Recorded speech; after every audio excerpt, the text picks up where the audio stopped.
Creo que perdí a Mariano. Ahí está, Mariano. ¿Estás, Mariano? El otro Mariano, tal vez, Mariano Bussi. Sí, sí, porque acabo de ver aquel mensaje. Bueno, les voy a pedir a ustedes que le avisen a Mariano, porque se me había ocurrido justo en este momento. Yo les quería pedir a ustedes que por favor cada uno me envíe un correo electrónico a la dirección que puse anteriormente, que seguramente está por todos lados, digamos. Si no, para que no se confundan, digamos. Eh, Solamente con en el tema, digamos, qué sé yo, especialización, periodismo científico, lo que quieran poner, ¿no? Porque entonces yo copiaría, ¿no? Copy eh, electrónico de la dirección para no no cometer ningún error, eh, porque estas las voy a ir poniendo en un drive que voy a poner, ¿no? Voy a crear una unidad compartida del drive de la universidad, que me parece va a ser la manera más eficiente, porque después quiero hacer algunas pruebas. En una de esas, en el mismo drive, también puedo poner, yo para no tener problemas de conexión a los videos, eso que muestro, los tengo locales. Profe, si no, también puedes poner un enlace en el aula virtual al Drive y así nos queda a todos también en el aula el enlace, el link. Uno de los profes hizo eso, metió todo el material en un Drive y en el aula virtual quedó la dirección, entonces cada uno cuando necesita entrar, entra desde ahí, listo. Sí, yo lo que todavía tengo que ver, digamos, lo que he visto, el aula virtual, porque nosotros, yo estoy en FAMAF, ¿no? Y estamos usando el aula virtual que está gestionando la escuela, digamos, ¿no? La otra facultad. Y veo que eso ha ido cambiando con el tiempo y César además me decía que quería hacer algún que otro cambio. Entonces yo lo que quería era como que tengan un enlace normal del Drive, que no es un enlace público, sino que es un enlace a las cuentas de correo de ustedes. Y eso me parecía como eh, lo más conveniente y es una manera también de yo controlar a quién estoy dando el enlace, digamos, ¿me entiendes? Entonces mi idea es que el enlace lo tenga la gente que participa del curso. En cambio, si lo pongo muy público, es distinto. Entonces porque esta es una interacción entre nosotros en el cual si ustedes me hacen comentarios, entonces se enriquece y es un trabajo, por ahora, está hecho para ustedes, ¿no? Los que participan de, de esto, digamos. O sea, los que se someten a la tortura de mis clases, digamos. Este, el premio es que después tienen las notas. Los que no se someten a la tortura de mi clase, entonces no tienen el beneficio de las notas. Digo, me parece que de esta manera va a quedar súper estable y yo veo anteriormente también, yo había cometido el error de haber puesto en un directorio compartido, pero dentro de mi unidad, y ahora el Google me estaba dando avisos de que tenía que hacer algunas cosas, y yo no me daba cuenta qué es lo que pasaba, y sí, porque yo antes había metido la pata. En cambio ahora no voy a meter la pata y entonces va a quedar todo bien, va a quedar súper estable. Y en principio, si después, más adelante, yo las renuevo, porque estos son cursos que se hacen cada 2 años, yo cada 2 años, entonces las reviso, le pongo las cosas nuevas, qué sé yo. a ustedes les quedaría todavía ese enlace, yo no lo pienso cambiar, y entonces ustedes tendrían como en física tenemos algo que se llaman living reviews, ¿no? O sea, son unos reviews que van cambiando con el tiempo porque los autores tienen que ir actualizándolo. Entonces, esto sería como una cosa de mi parte hacia los participantes, pero que tienen que pasar por la tortura, ¿no es cierto?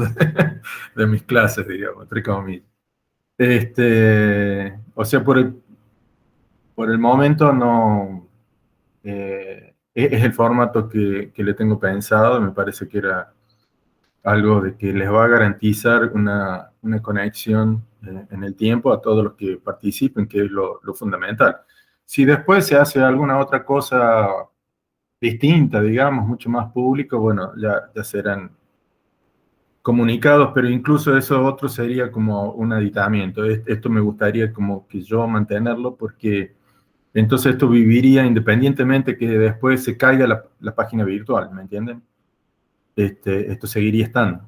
En cambio, si por ejemplo de acá a 2 meses decide alguien, alguna autoridad, ¿no es cierto? No, ahora la página virtual se hace con este otro software y se cayeron todos los enlaces, esto seguiría estando, porque es una cosa que quedaría asociada a la cuenta de ustedes y me parece como algo, y como es posible, es interesante, me parece. No te vas a Sí. jubilar, Osvaldo, ¿no? ¿Eh? No te vas a jubilar. No, por ahora mi interés es proseguir, digamos, hasta que me echen.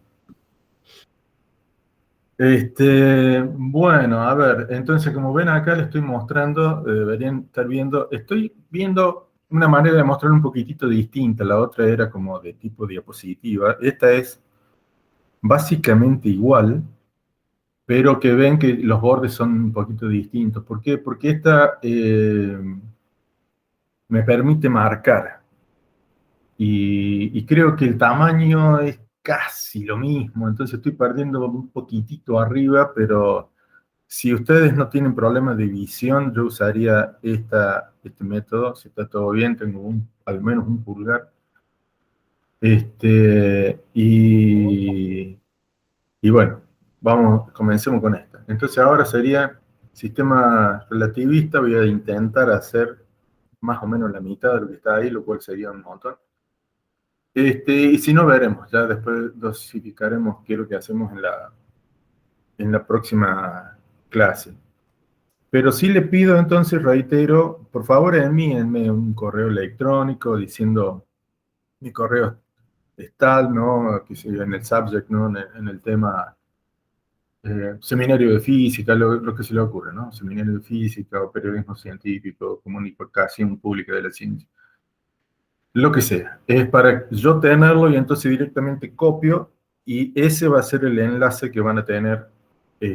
Van a recibir seguramente un correo electrónico que yo los invito a una unidad compartida, donde voy a ir poniendo la actualización de estos archivos, que son en principio 3. Entonces, bien, entonces ahora sí que necesito manejarlo de acá. Bueno, esto pareciera como menos cositas, sé que podríamos ir más rápido. Pero ahora lo que vemos es que el asedio dice igual a 1. O sea, vamos a hablar de sistemas de la relatividad especial por ahora. Marco teórico de la física y su relación con los constantes. Ven, estoy marcando con un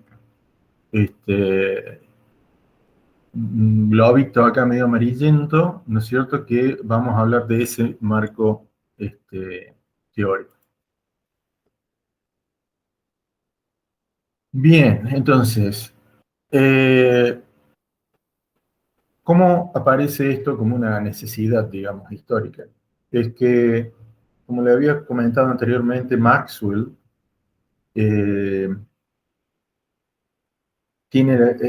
presenta las ecuaciones de electromagnetismo, y lo que uno observa es que esas ecuaciones tienen una estructura matemática que es distinta a la estructura matemática que uno usa, por ejemplo, para escribir las ecuaciones de Newton.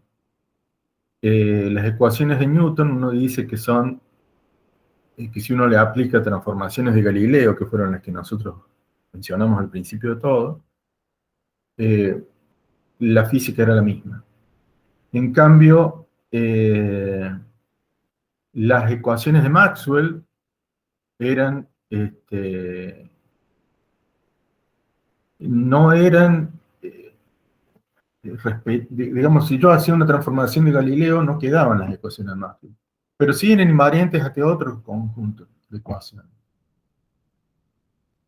Entonces, la gente dice, bueno, ¿y acá qué pasa?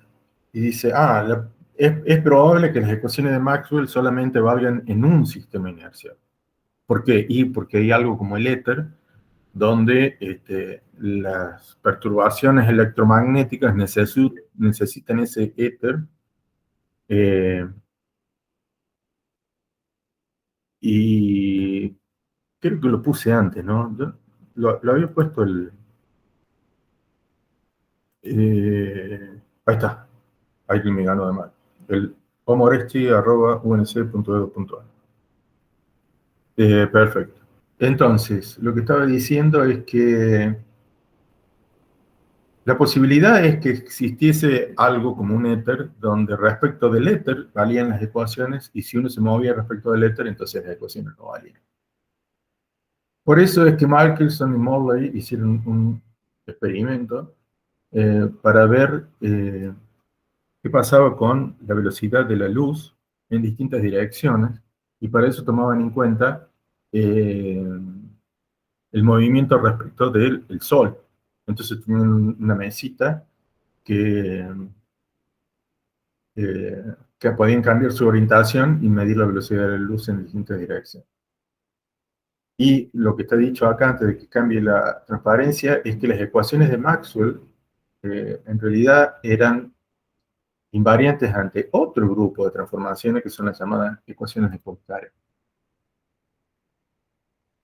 Y por su valor histórico, bueno, acá menciono un poquito cómo es la primera página del artículo de Michelson y Morley, y cómo es el dibujo del arreglo que tenían ellos. Era un banco donde hacían pasar la luz en distintas direcciones y que podían rotar.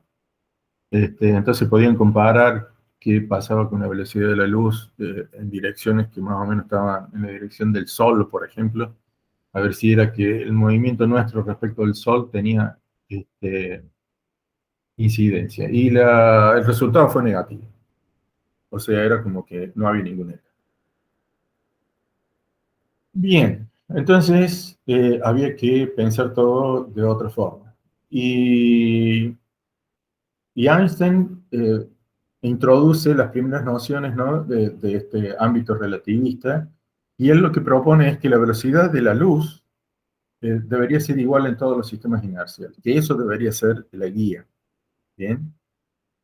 Y a mí me gusta decirlo un poquitito distinto, que es: existe una velocidad finita máxima para la velocidad de propagación de las interacciones. Resulta que si uno pone eso, después uno puede agarrar y decir, bueno, a ver, ¿qué pinta tienen? Y eso yo lo he puesto en un libro de mecánica. ¿Qué pinta tienen que tener las transformaciones entre sistemas inerciales si uno asume que existe una velocidad finita máxima para la velocidad de propagación de las interacciones? Bueno, lo primero que uno puede probar es, porque fíjense que uno tiene informaciones muy fuertes, es la relación entre los sistemas inerciales son transformaciones lineales. Bueno, lo que uno puede probar es que si uno tiene respecto de un sistema inercial una velocidad finita máxima, esa es la misma en todo otro sistema. Y además, uno puede probar cuál es la forma de la transformación.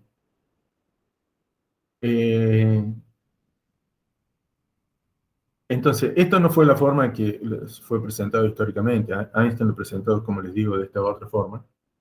Pero como resultado, digamos, uno obtiene lo mismo. Y desde el punto de vista conceptual, a mí me parece que se entiende mejor esto. O sea, ¿Por qué una velocidad? ¿Por qué yo me tengo que plantear como una velocidad? No, es que hay una velocidad máxima y esa velocidad es única y coincide con la velocidad de las interacciones electromagnéticas. Esa es la cosa. Y tenemos también un principio de determinación. Lo que pasa es que ahora con este problema de la velocidad máxima necesitamos meter los campos también. Entonces, el principio ahora, en el ámbito relativista, lo que dice es que el estado de un sistema queda determinado por el valor de las posiciones y velocidad de sus partículas en un determinado tiempo y por los valores de los campos a un dado tiempo, porque vamos a necesitar campos. O sea, con esta información es posible predecir su ulterior desarrollo. O sea, nosotros, en la visión no relativista, clásica no relativista, teníamos el mundo compuesto por puntos materiales. Bien, y sistemas más compuestos, más complejos, incluso una silla, una mesa, uno lo podría pensar como un montón de partículas que en una de esas estaban medias como atadas unas a otras, ¿no es cierto? O gases o lo que sea. Y siempre pensar que era un conjunto de partículas. Y que con la posición de las partículas yo tenía todo. ¿Por qué? Porque antes teníamos una velocidad instantánea. Bien, entonces uno podía recurrir directamente a que si yo tenía una masa en una parte del universo y afectaba a otra masa en otra parte del universo, y yo movía un poquito una, y iba a afectar a la otra inmediatamente. Entonces yo sabiendo la posición de una y de la otra podía calcular todas las fuerzas y si tenía las fuerzas, cuál era la receta de las fuerzas, ya está. En cambio, ahora tenemos una velocidad finita máxima. Eso involucra un montón de cosas. Yo tengo una partícula en una parte del universo, otra en otra parte del universo. A esta yo la sacudo un poquito, esta otra se entera más tarde. Porque necesito que llegue, ¿no es cierto? Y entonces hablo del campo de interacción que hace que esta partícula después se mueva de otra forma distinta. Por ejemplo, si consideramos partículas cargadas, bien, esta es una partícula cargada. Si yo la muevo, me cambia el campo electromagnético, bien, de alguna forma, pero esa perturbación se va moviendo a lo sumo con la velocidad finita máxima. Más tarde, esta otra se entera de que el campo está variando y entonces empezará a hacer alguna cosa, por ejemplo, respecto de esa variación. Bien, entonces yo no solamente necesito saber dónde están las partículas, sino qué le pasaba a los campos. Y por eso que se hace un poquito más complicado. Ahora los campos tienen vida propia. En particular, yo podría pensar que saqué todas las partículas y tengo nada más que campos, y doy datos iniciales de los campos, y lo hago evolucionar. Y voy a tener algo. Voy a tener, qué sé yo, radiación electromagnética, sin partículas. Bien, pero los campos están ahí. Bueno, esas son situaciones, ¿no? Entonces, sí. Perdón, una pregunta. ¿Los campos son finitos o infinitos? Voy a decir en cuanto a su rango de alcance o a su valor. No, creo que lo pensaba en rango de alcance. O sea, considerando esto de que tengo que pensar cuánto demora No sé si se entiende la pregunta, pero bueno, nada, quería saber si tenían un límite o no tenían un límite de magnitud. Bueno, te cuento que esa pregunta está asociada a una clasificación que uno hace de las interacciones. Y hablamos, viste, de las 4 interacciones que yo mencioné rápidamente, que después las vamos a ir viendo más en detalle. Hasta ahora estamos viendo la gravitatoria y la electromagnética, pero también está la fuerte y la débil, que vamos a ver cuando estudiemos partículas, las partículas que forman la materia. Y uno dice que la gravitatoria y la electromagnética son de alcance infinito, y en cambio las otras dos son de alcance finito. Y está asociado al hecho de que, de cómo decaen los campos con las fuentes. Tanto en el caso gravitatorio como en el caso electromagnético, las fuerzas van como 1 sobre la distancia al cuadrado. Y eso, si bien, obviamente, cuando uno aumenta la distancia, significa que la fuerza es más débil, pero en algún sentido matemático preciso, hace que el alcance sea infinito. En cambio, por otras cuestiones, que son más complejas de decir, las, entre comillas, lo análogo a fuerzas para nucleones, o sea, para las fuerzas entre dos partículas que forman un núcleo atómico, esas se dicen que son de alcance finito, porque fuera del núcleo atómico es como que ya no tienen ninguna incidencia. Están acotadas espacialmente, digamos. Pero su descripción me parece que es mucho más compleja que esta otra que podemos hacer de estas dos primeras interacciones, que son las más sencillas de describir. Las otras dos son mucho más complejas de describir y nosotros vamos a poder, hablaremos de lo que podamos, digamos. O sea, vamos a describir lo que podamos. En las dos interacciones gravitacionales, entonces redondeando esta pregunta que vos habías hecho, las fuerzas decaen como 1 sobre r cuadrado, pero las radiaciones decaen como 1 sobre r. Pero son débiles. O sea, porque la radiación es como la variación del campo. ¿Bien? Bueno, eso no se entiende bien, digamos. En realidad yo lo que estoy pensando es para el caso gravitacional, y estoy mezclando. Pero tal, permíteme que lo veamos más adelante. Pero está bien lo que estoy diciendo. Sí, la afirmación que hice matemáticamente es correcta. Sí, son de alcance infinito.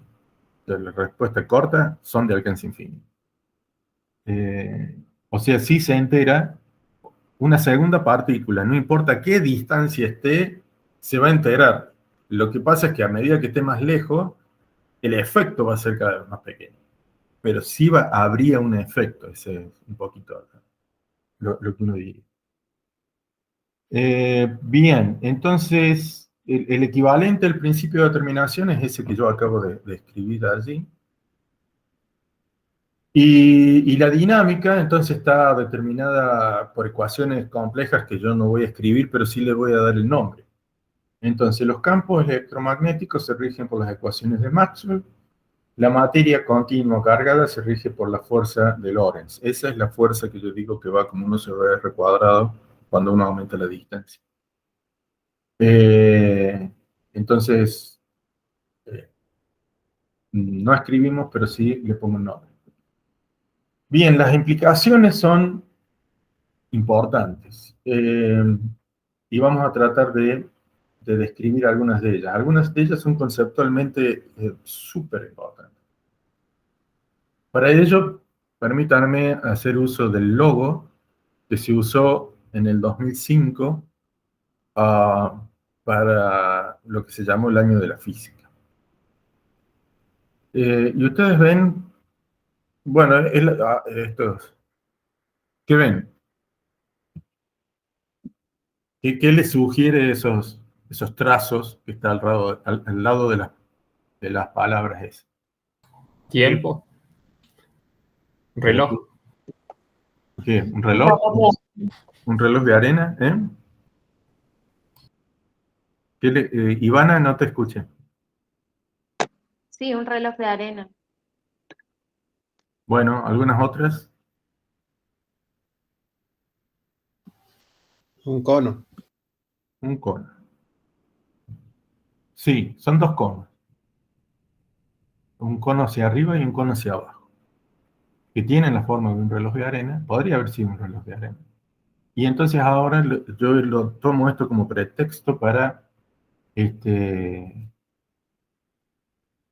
estudiar algo que es de gran significado.